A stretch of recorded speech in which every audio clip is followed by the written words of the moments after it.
বর্তমানে বাংলায় ভোট মানেই বিভিন্ন পক্ষের তরফেই ধর্মের রাজনীতি। বিধানসভা ভোটের মুখে রাম ভক্তি নিয়ে বিজেপি যখন বাংলা চষে বেড়াচ্ছে, ঠিক তখনই ত্রেতা যুগের রামায়ণকে হাতিয়ার করেই গেরুয়া শিবিরকে পাল্টা আক্রমণ শানালেন মমতা বন্দ্যোপাধ্যায়। মঙ্গলবার পিংলার সভা থেকে সরাসরি প্রধানমন্ত্রী নরেন্দ্র মোদী ও বিজেপিকে রাবণের সঙ্গে তুলনা করলেন তৃণমূল নেত্রী।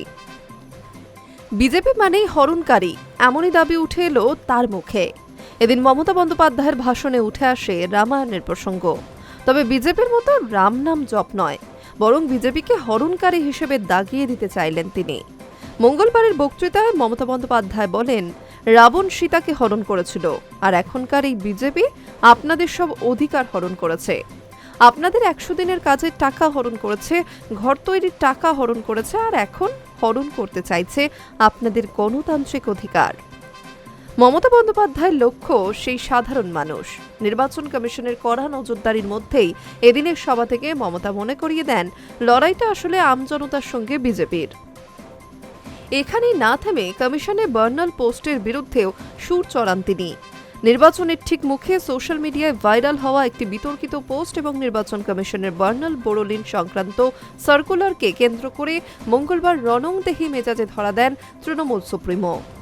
বিরোধীদের কড়া ভাষায় চ্যালেঞ্জ জানিয়ে তিনি সাফ বললেন, হিম্মত থাকলে সরাসরি মানুষের সঙ্গে লড়াই করুন।